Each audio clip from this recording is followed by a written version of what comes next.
Selamat pagi, salam sejahtera untuk kita semua. Perkenalkan, nama saya Ida Ayu Dinda Priyanka Maharani, SEMM. Saya merupakan dosen program studi manajemen Fakultas Ekonomi dan Bisnis Universitas Warmadewa, Denpasar, Bali, dengan NIDEN 08 06 08 95 01. Saya mengampu mata kuliah manajemen keuangan dan sesuai dengan spesialisasi saya pada bidang manajemen keuangan. Video ini merupakan pernyataan diri dosen dalam unjuk kerja Tridharma Perguruan Tinggi atau disingkat dengan PDD UKT PT. Pada video kali ini, saya akan memaparkan pelaksanaan perkuliahan yang saya laksanakan pada salah satu mata kuliah yang saya ampu dengan bobot 3 SKS, yaitu adalah mata kuliah manajemen keuangan. Sebelum perkuliahan dimulai, saya akan menyiapkan absensi di e-learning Warmadewa, sehingga mahasiswa dapat melakukan absensi pada e-learning. Yang kedua, saya akan menginput RPS atau rencana pembelajaran dalam 1 semester ke depan, sehingga mahasiswa dapat mengakses RPS tersebut dan dapat melihat materi apa saja yang akan dibahas dalam 1 semester ke depan. Tidak lupa, saya juga akan menginput materi yang akan saya bawakan pada saat perkuliahan hari ini.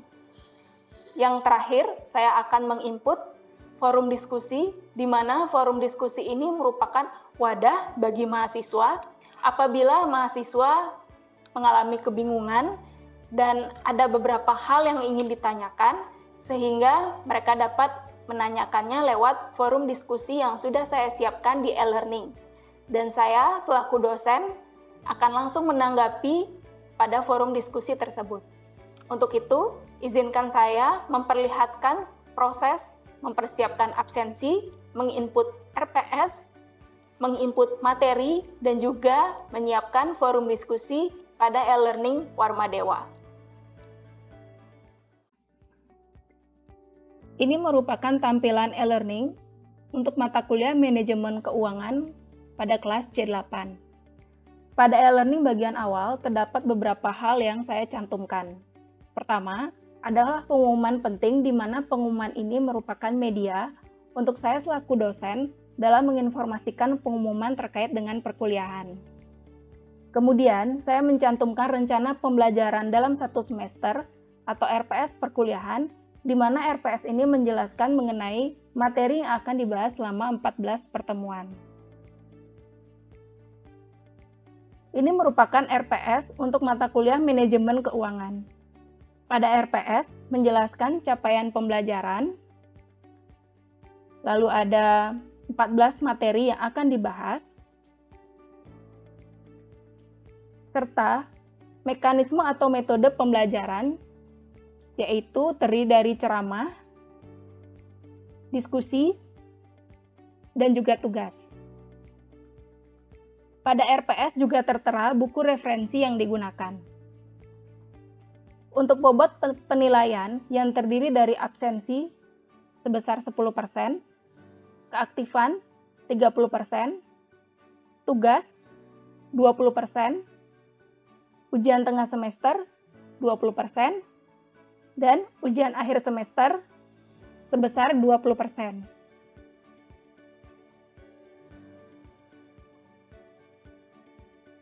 Lalu, pada bagian pertemuan pertama, di sini saya mencantumkan absensi perkuliahan, di mana absensi ini sudah saya atur hanya pada saat jadwal perkuliahan. Apabila absen dilakukan di luar jam perkuliahan, maka secara otomatis akan ditolak oleh sistem. Tidak lupa, saya juga menginput materi untuk pertemuan pertama, yaitu konsep dasar manajemen keuangan. Lalu saya menginput forum diskusi pertemuan pertama. Jadi forum ini dibuat sebagai media untuk mahasiswa dalam melakukan diskusi terkait dengan topik perkuliahan yang dibahas, sehingga diberikan kesempatan terbuka bagi seluruh mahasiswa untuk dapat bertanya ataupun menjawab. Semua respon dari mahasiswa akan terekap secara otomatis, sehingga diharapkan untuk aktif dalam forum diskusi ini. Selanjutnya, saya juga menginput wadah untuk pengumpulan tugas pada pertemuan pertama dengan materi konsep dasar manajemen keuangan. Mahasiswa di sini diwajibkan untuk mengumpulkan tugas yang sesuai dengan waktu, format, serta ketentuan yang telah disesuaikan. Berikut video pengajaran saya dengan mahasiswa kelas C8.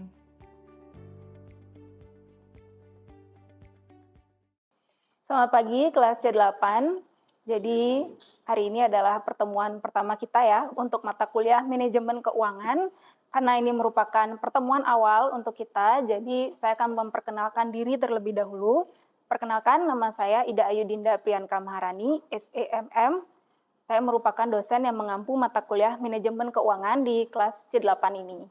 Saya sudah 4 tahun menjadi dosen dan saya merupakan dosen yang memiliki konsentrasi pada bidang keilmuan manajemen keuangan. Ya. Jadi sesuai dengan RPS yang sudah saya input di e-learning, kalian bisa mengaksesnya. Untuk pertemuan pertama hari ini, materi yang akan saya jelaskan atau saya bawakan itu adalah konsep dasar manajemen keuangan. Jadi materi ini hanya materi pengenalan terlebih dahulu mengenai manajemen keuangan. Jadi supaya kalian mengetahui tujuan dan fungsi dari manajemen keuangan yang ada dalam suatu perusahaan dan bagaimana suatu perusahaan itu mengelola keuangannya, ya. Yang bertugas mengelola keuangan dalam suatu perusahaan itu adalah manajer keuangan. Nah, yang pertama di sini saya akan menjelaskan definisi tentang manajemen keuangan. Jadi sejak awal perusahaan itu didirikan, para pemimpin itu sudah menentukan tujuan yang ingin dicapai oleh perusahaan tersebut. Tentunya tujuan ini membutuhkan rencana. Dan rencana ini berisi mengenai aktivitas dan juga kegiatan yang dilakukan oleh perusahaan untuk mencapai tujuan. Nah, perencanaan ini disusun oleh masing-masing dari fungsi perusahaan. Jadi kalau kalian ingat, fungsi perusahaan itu ada 4. Ada fungsi keuangan, ada fungsi pemasaran, ada fungsi SDM atau sumber daya manusia, dan juga fungsi produksi. Salah satu fungsi yang memiliki peranan sangat penting dalam suatu perusahaan yaitu adalah fungsi keuangan atau bagian keuangan, di mana bagian keuangan ini dipimpin langsung oleh manajer keuangan. Kenapa dikatakan fungsi atau bagian ini sangat penting? Karena ini berhubungan dengan mencari dan mengelola dana perusahaan. Karena tidak mungkin suatu perusahaan dapat melakukan aktivitas maupun kegiatan untuk mencapai tujuan tanpa adanya dana. Sehingga dana ini harus dikelola dengan bijaksana oleh manajer keuangan sehingga semua kegiatan itu dapat berjalan dengan lancar dan tujuan dari perusahaan itu dapat tercapai. Nah, James C. Van Horn mendefinisikan bahwa manajemen keuangan itu adalah aktivitas yang berhubungan dengan perolehan, pendanaan, dan juga pengelolaan dana yang dimiliki perusahaan untuk mencapai tujuan. Jadi dari definisi ini dapat ditarik kesimpulan bahwa ada 3 aktivitas penting yang dilakukan oleh bagian keuangan. Pertama, bagaimana memperoleh dana untuk membiayai aktivitas perusahaan. Yang kedua, bagaimana mengelola dana sehingga tujuan itu dapat tercapai. Dan yang ketiga, bagaimana mengelola aset secara efektif dan juga efisien. Selain itu, fungsi dari manajemen keuangan yang ada dalam perusahaan itu ada 5. Pertama, melakukan planning atau perencanaan mengenai kas dan juga laba rugi perusahaan. Yang kedua, ada budgeting. Ini merupakan pengalokasian anggaran. Jadi ini tuh adalah tugas penting dari bagian keuangan dalam perusahaan karena mereka bertugas mengalokasikan anggaran yang dimiliki oleh perusahaan untuk menjalankan setiap kegiatan dan juga aktivitas. Lalu ada controlling, yaitu bagian keuangan harus melakukan pengendalian dengan melakukan evaluasi secara berkala. Lalu juga ada auditing, yaitu pemeriksaan keuangan. Ini dilakukan oleh audit internal yang sudah disesuaikan dengan standar akuntansi. Fungsi yang terakhir adalah reporting. Jadi ini adalah pelaporan keuangan yang menyediakan laporan informasi kondisi keuangan dari suatu perusahaan. Tapi biasanya reporting ini dilakukan khusus oleh perusahaan yang memang terdaftar di Bursa Efek Indonesia atau dia melakukan penjualan saham. kalau perusahaan yang menjual saham atau surat berharga di Bursa Efek Indonesia, mereka wajib melakukan reporting. Jadi mereka melampirkan informasi kondisi keuangan melalui laporan keuangan dalam 1 tahun. Jadi calon investor atau investor itu dapat melihat kondisi keuangan dari perusahaan itu. Nah, ini ada 3 keputusan penting yang dilakukan di dalam suatu perusahaan berhubungan dengan keuangan. Jadi 3 keputusan ini biasanya hanya dilakukan oleh manajer keuangan sebagai pimpinan dari bidang keuangan. Nah, 3 keputusan penting ini berhubungan dengan setiap aktivitas dan juga kegiatan yang berhubungan dengan keuangan tentunya di dalam suatu perusahaan.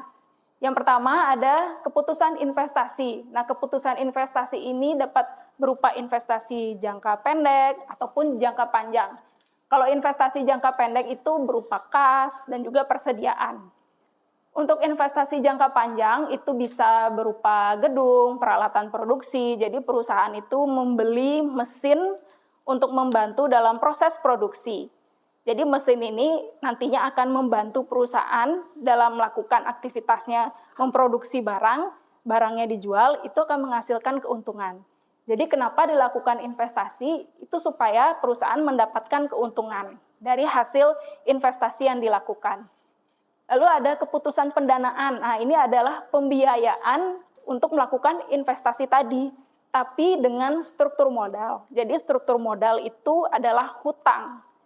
Jadi keputusan pendanaan untuk membiayai investasi dengan hutang. Yang terakhir ada keputusan dividen. Nah, ini adalah aktivitas keputusan yang berhubungan dengan keuntungan yang didapat oleh perusahaan itu sebagian dibagikan kepada investor. Kalau perusahaan itu menjual saham di Bursa Efek Indonesia.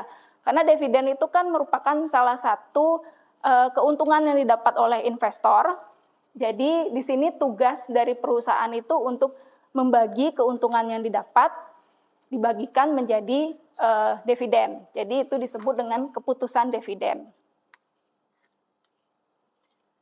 Ini adalah gambar dari 3 aktivitas penting tadi. Jadi yang di samping paling kanan itu adalah pasar keuangan, itu maksudnya adalah lembaga keuangan seperti bank gitu ya. Nah, panah nomor 1 itu menunjukkan bahwa perusahaan itu meminjam dana di bank. Jadi bank memberikan kepada perusahaan lewat manajer keuangan. Jadi panah nomor 1 adalah dana yang diberikan. Nah, yang nomor 2 adalah manajer keuangan mengalokasikan dana yang dipinjam tadi untuk melakukan investasi. Terlihat dari panah nomor 2, investasi itu berupa aktiva perusahaan. Nah, setelah melakukan investasi, pasti ada keuntungan yang didapat. Keuntungannya itu kembali lagi ke perusahaan. Terlihat dari gambar nomor 3. Nah, yang nomor 4 itu ada 4A dan 4B. Jadi, keuntungan yang didapat dari nomor 3 itu dialokasikan pertama untuk mengembalikan dana yang dipinjam di bank tadi. Atau bisa juga digunakan lagi untuk melakukan operasional perusahaan. Jadi 4A mengembalikan ke bank, 4B disimpan oleh perusahaan untuk mereka melakukan aktivitas yang berhubungan dengan operasional perusahaan. Ya, jadi 3 ini adalah aktivitas perusahaan yang berhubungan dengan 3 keputusan penting tadi. Selanjutnya yaitu adalah memahami tujuan dari perusahaan. Nah, mungkin banyak dari kalian yang berpikir bahwa perusahaan itu tujuan utamanya adalah meningkatkan keuntungan. Padahal sebenarnya tujuan utama dari perusahaan itu adalah meningkatkan nilai perusahaan, bukan hanya keuntungan semata. Nah, meningkatkan nilai perusahaan dengan meningkatkan keuntungan atau profit atau profitabilitas atau laba itu sangat berbeda. Ya. Jadi apa itu nilai perusahaan? Nilai perusahaan itu mencerminkan seberapa baik perusahaan tersebut dihargai oleh pasar dan itu dapat dilihat dari berbagai perspektif. Jadi bisa dilihat dari berbagai faktor.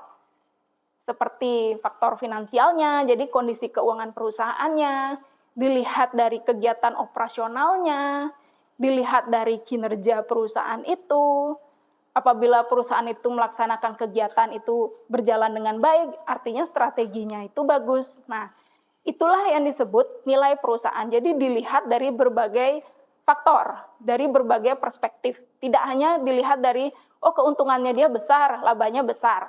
Tidak hanya itu. Jadi bagaimana dia melakukan pengendalian resiko, bagaimana dia mengelola resiko, bagaimana aktivitas operasionalnya, itu yang dilihat. Jadi banyak faktor yang dilihat untuk dapat perusahaan itu memiliki nilai perusahaan yang bagus. Nah, adapun perbedaan dari meningkatkan nilai perusahaan dengan meningkatkan keuntungan atau meningkatkan profitabilitas. Kalau perusahaan mau meningkatkan nilai perusahaan, artinya nilai pasar keseluruhan dari perusahaan itu mencakup dari aset, kinerja, dan potensi di masa depan itu harus diperhatikan. Jadi perusahaan itu harus memperhatikan kondisi keuangannya, dilihat dari asetnya, dilihat dari hutangnya, dilihat dari keuntungan yang dimiliki. Lalu ada kinerja, bagaimana kinerja manajemen perusahaan ini, dikatakan baik atau tidak. Dilihat dari pengelolaan resikonya, bagus nggak dia mengelola resiko nih, apa dia gagal mengelola resiko, gitu. Nah, apabila semua itu bisa dicapai dengan baik, artinya perusahaan itu memiliki potensi yang sangat besar di masa depan. Artinya perusahaan itu pasti berlanjut terus, gitu. Berbeda dengan meningkatkan keuntungan. Kalau hanya memaksimalkan profit, fokus perusahaan itu hanya pada hasil keuntungannya aja, hanya itu aja yang dilihat, gitu. Jadi hanya berfokus pada pendapatan dan juga keuntungan. Nah, terkadang bahkan demi perusahaan itu bisa meningkatkan keuntungan, mereka akan mengurangi biaya untuk meningkatkan keuntungan. Contohnya gini, mengendalikan resiko itu membutuhkan biaya, itu membutuhkan dana. Kalau perusahaan itu dia berfokus pada pencapaian nilai perusahaan itu tidak akan masalah mengeluarkan biaya asal risikonya itu dapat dikendalikan dengan baik. Tapi kalau perusahaan yang berfokus pada profit saja, perusahaan itu tidak mau mengeluarkan biaya untuk mengendalikan risiko. Jadi perusahaan itu akan hanya fokus pada keuntungan yang dia dapat supaya naik terus, tapi risikonya tidak dapat dikendalikan dengan bagus. Jadi perusahaan itu akan memiliki risiko yang banyak, tidak dapat dikendalikan, tidak dapat diminimalisir. Karena mereka tidak mau mengeluarkan biaya lebih, gitu. Jadi itu perbedaannya. Mungkin sampai di sini saya jelaskan. Ada yang ingin ditanyakan? Ya. Baik, di sini saya ingin bertanya, mengapa tujuan perusahaan itu memaksimalkan nilai perusahaan? Nah, apakah dengan memaksimalkan nilai perusahaan artinya meningkatkan keuangan jadi tidak penting? Oke, jadi sebenarnya memang meningkatkan nilai perusahaan itu lebih baik ya bagi perusahaan dibandingkan dengan meningkatkan keuntungan. Seperti yang saya bilang tadi, saya pakai contoh mengendalikan resiko. Kalau perusahaan itu dia ingin meningkatkan nilai perusahaan, dia ingin memiliki reputasi nilai perusahaan yang bagus, artinya perusahaan itu harus dapat mengendalikan resikonya dengan baik, gitu. Karena perusahaan yang memiliki tujuan untuk meningkatkan nilai perusahaan, dia itu lebih aware terhadap resiko yang terjadi. Resiko itu kan ada resiko pemasaran, ada resiko operasional, resiko sumber daya manusia. Jadi dia akan lebih mengendalikan resiko-resiko itu supaya tidak merugikan perusahaan. Sedangkan kalau keuntungan, dia tidak akan melakukan seperti itu. Karena bagi dia, keuntungan itu lebih penting daripada mereka harus mengendalikan resiko. Padahal resiko ini berdampak sangat negatif terhadap perusahaan itu. Begitu. Jadi akan lebih baik jika perusahaan memiliki tujuan untuk meningkatkan nilai perusahaan ya Bu? Karena pendapatannya yang dimiliki bisa lebih stabil dan perusahaan juga dapat berkembang lebih baik lagi. Ya, jadi dengan perusahaan itu memiliki tujuan untuk meningkatkan nilai perusahaan itu dia akan bisa berkembang jauh lebih baik gitu. Tapi tidak dipungkiri memang untuk mencapai nilai perusahaan yang tinggi ini dibutuhkan juga keuntungan. Jadi perusahaan itu juga harus menjaga stabilitas keuangannya supaya inilah yang membantu perusahaan dalam menjalankan aktivitas-aktivitasnya tadi, seperti Misalkan perusahaan melakukan kegiatan yang berhubungan dengan operasional perusahaan, itu kegiatannya menjadi lebih lancar. Artinya strateginya aja bagus. Atau perusahaan itu mau mengendalikan risiko sumber daya manusia, itu membutuhkan biaya juga. Jadi memang keduanya ini harus berjalan dengan seimbang, itu lebih baik daripada hanya fokus pada salah satu. Gitu. Oke, sudah ya? Saya akan lanjutkan. Jadi yang terakhir ini adalah menguraikan peran dan juga tugas dari manajer keuangan. Manajer keuangan ini adalah pimpinan dari bidang keuangan yang ada dalam perusahaan, dan seorang manajer ini harus bisa bijaksana ya dalam mengatur, mengelola dana yang dimiliki oleh perusahaan. Jadi keberhasilan suatu perusahaan itu sangat dipengaruhi oleh kemampuan dari manajer keuangan ini. Jadi manajer keuangan ini juga harus bisa beradaptasi pada perubahan yang terjadi, gunanya untuk dapat meningkatkan penghasilan atau keuntungan yang dimiliki oleh perusahaan. Nah, jika kebutuhan perusahaan itu terpenuhi, maka keputusan-keputusan tadi, contohnya adalah keputusan investasi itu dapat terlaksana gitu. Dan seorang manajer keuangan itu juga harus bisa mengelola aset yang dimiliki oleh perusahaan dengan bijaksana, ya. Nah, ini ada 3 tugas penting yang dilakukan oleh manajer keuangan. Pertama, manajer keuangan itu melakukan perencanaan, di mana manajer keuangan ini harus bekerja sama juga dengan manajer yang lainnya untuk ikut bertanggung jawab atas setiap kegiatan dan aktivitas yang dilakukan oleh perusahaan. Yang kedua, manajer keuangan di sini harus memusatkan perhatian pada berbagai keputusan tadi ya.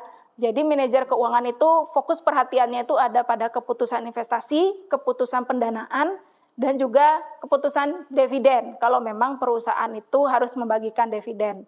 Karena 3 keputusan ini adalah aktivitas utama yang berhubungan langsung dengan operasional perusahaan. Yang terakhir, menyangkut penggunaan pasar uang dan pasar modal, manajer keuangan ini menghubungkan perusahaan dengan pasar keuangan, di mana ini menjadi wadah untuk perusahaan memperoleh keuntungan. Jadi di gambar tadi itu ada pasar keuangan. Pasar keuangan itu ada 2, pasar uang, ada pasar modal. Kalau pasar uang itu bank, kalau pasar modal itu ya Bursa Efek Indonesia. Jadi manajer keuangan dalam satu perusahaan ini harus bisa menggunakan 2 pasar ini sebagai tempat untuk mencari keuntungan. Misalkan dari bank meminjam dana. Kalau dari pasar modal, perusahaannya didaftarkan di Bursa Efek Indonesia, lalu menjual surat berharga. Dengan menjual surat berharga, perusahaan itu juga mendapatkan keuntungan dari investor yang membeli saham. Gitu. Jadi itu adalah tugas dari manajer keuangan. Oke, nah yang terakhir, setelah saya menjelaskan materi mengenai konsep dasar manajemen keuangan, di sini saya akan memberikan tugas ke kalian, ya. Jadi tugas ini adalah kalian memberikan pendapat. Jadi kalian bebas menuangkan pendapat kalian sekreatif mungkin, bagaimana menurut kalian. Jadi dalam mendirikan perusahaan itu mempunyai tujuan yang pasti akan dicapai, ya. Ada yang ingin mengejar keuntungan semata, dan ada juga yang ingin meningkatkan nilai perusahaan. Nah, yang jadi pertanyaan dan tugas kalian adalah, jika kalian adalah seorang pimpinan atau direktur perusahaan, yang mana menjadi tujuan kalian? Gitu. Jadi, untuk jawabannya kalian bisa menuangkan pendapat kalian masing-masing. Apapun menurut kalian, ini tidak mencari yang benar maupun yang salah. Ini tergantung dari kalian. Kalau kalian memimpin suatu perusahaan, kira-kira yang mana nih yang lebih baik? Bertujuan meningkatkan nilai perusahaan atau bertujuan untuk meningkatkan keuntungan? Begitu, ya. Untuk tugasnya kita bisa bahas minggu depan secara langsung di pertemuan kedua. Oke. Saya rasa itu aja yang saya sampaikan untuk materi hari ini. Mungkin ada yang ingin ditanyakan? Oke, kalau misalkan kalian ada yang ingin ditanyakan terkait materi pada pertemuan awal ini, saya sudah menginput forum diskusi di e-learning, jadi kalian bisa menanyakan lewat forum diskusi terkait materi konsep dasar manajemen keuangan. Nanti saya akan langsung menanggapinya di forum diskusi tersebut, ya. Oke, kalau begitu demikian yang bisa saya sampaikan untuk perkuliahan hari ini. Jadi kita bertemu lagi minggu depan, ya. Selamat pagi. Pagi.